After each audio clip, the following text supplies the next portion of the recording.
আসলে আমি তো পত্রিকা দেখে আসলাম, আমি হচ্ছে পাত্র, আমার নাম ফিরোজ। ও আচ্ছা, দেখতে শুনতে তো ভালোই আছে।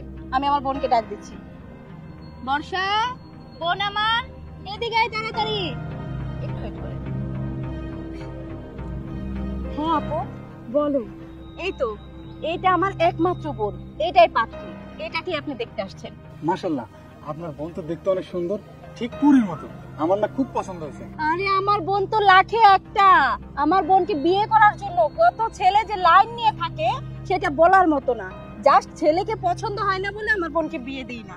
কিন্তু আপনাকে দেখে মনে হচ্ছে আপনি মানুষটা খারাপ না। আচ্ছা বোন, পাত্র তোর কেমন লেগেছে? আপু অনেক সুন্দর দেখতে, কি সুন্দর মুখ, কি সুন্দর চোখ, কি সুন্দর তার হাসি।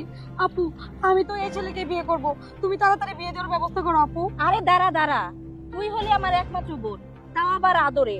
তোকে তো আর যার তার হাতে তুলে দিতে পারি না। আগে ছেলে সম্পর্কে ভালো করে জানি, তারপর আমি ডিসিশন নিব যে তোকে তার হাতে তুলে দেওয়া যায় কিনা। আচ্ছা, ঢাকাতে কোথায় আপনার বাড়ি? আমার ঢাকাতে বাড়ি তো গুলশানে। ও আচ্ছা, বাড়ি কি নিজের নাকি ভাড়া? জি জি, আমার নিজের বাড়ি। আচ্ছা, বিজনেস কি? আমার তো বিশাল বড় একটা গাড়ির শোরুম আছে। যাই হোক, ভালো। আচ্ছা শুনুন, আপনাকে আমারও পছন্দ হয়েছে, আমার বোনেরও পছন্দ হয়েছে। আমি চাই আমার বোনকে আপনার হাতে তুলে দিতে। কিন্তু আপনি তো আমাকে কলে বলেছিলেন যদি পাত্রী পছন্দ হয় তাহলে নাকি আজকে বিয়ে করে নিয়ে যাবেন। আর আজকে যেহেতু বৃহস্পতিবার, আগামী কালকে শুক্রবার, আমি চাই আগামী কালকে আমার বোনকে আপনার হাতে তুলে দিতে।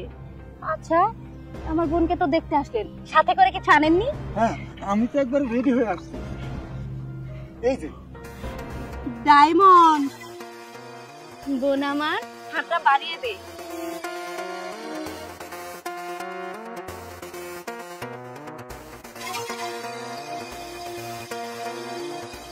আচ্ছা শুনুন, আগামীকাল শুক্রবার সকাল সকাল আমার বাড়িতে চলে আসবেন। আমার একমাত্র আদরের বোনকে আপনার হাতে তুলে দিব। আর হ্যাঁ, আপনার যত আত্মীয় স্বজন আছে সবাইকে কিন্তু সাথে করে নিয়ে আসবেন। হ্যাঁ তাড়াতাড়ি চলে আসবেন, আমি কিন্তু বসে থাকবো আপনার অপেক্ষায়।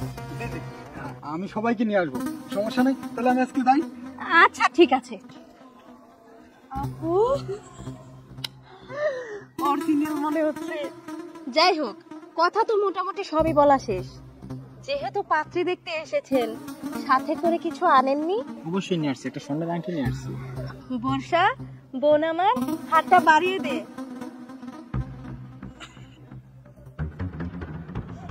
আচ্ছা ঠিক আছে, কথা তো মোটামুটি সবই বলা শেষ। তাহলে শুক্রবারে তাড়াতাড়ি জামাই এসে আমাদের বাড়ি চলে আসবেন। আমার একমাত্র বোনকে আপনার হাতে তুলে দিব। হ্যাঁ, আমি কিন্তু বউ সেজে আপনার জন্য অপেক্ষা করবো, তাড়াতাড়ি চলে আসুন। আচ্ছা ঠিক আছে, আমি তাহলে কালকে তাড়াতাড়ি চলে আসবো।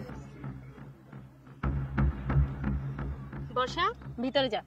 ওকে আপু। আল্লাহ রে, এই ঘরে তো দেখে তালা মারা। আমার না আজকে বিয়ে করার কথা ছিল এই বাড়িতে, তাহলে আমার ডায়মন্ডের আংটি নিয়ে মনে হয় ভাগছে। আল্লাহ, এখন আমার কি হইব? এত টাকার আংটি। আমার তো ভাই সুন্দর আংটি নিয়ে ভাগছে ভাই, আজকে আমার বিয়ে করার কথা ছিল। আপনারা কান্নাকাটি করবেন না, আপনারা একটু শান্ত হন। আপনারা এইভাবে আর কান্নাকাটি করবেন না। এই নিন আপনার ডায়মন্ডের আংটি, আর এই নিন আপনার স্বর্ণের আংটি। কিন্তু ভাই, এই ডায়মন্ডের আংটি আপনার কাছে কিভাবে আসলো? আমার কাছে কিভাবে আসলো শুনুন। আচ্ছা শুনুন, আগামীকাল শুক্রবার আপনি আমার বাড়িতে আসবেন। আমি চাই আগামীকালকেই আমার বোনের সঙ্গে আপনার বিয়েটা দিয়ে দিতে। আচ্ছা, আপনার সম্পর্কে তো সবই জানা হলো, কিন্তু আপনি করেনটা কি সেটাই তো জানা হলো না। আমার পরিচয়, আমি পুলিশ ইন্সপেক্টর নাই। Wow, police! আপু! এইখান থেকে তোরা এক পাও নড়ার চেষ্টা করবি না। তোরা কি ভাবছিলি তোদের অপরাধের কথা কেউই জানতে পারবে না? আমি সবই জানি। তোরা দিনের পর দিন মানুষের সাথে প্রতারণা করে যাচ্ছিলি। তোদের সেই সুযোগ আর আমি কখনো দেবো না। তোদের থানায় নিয়ে আমি এমন শিক্ষা দেবো, জীবনে তোরা এই ধরনের অপরাধ করার সাহস পাবি না। থানায় চল। এই চল।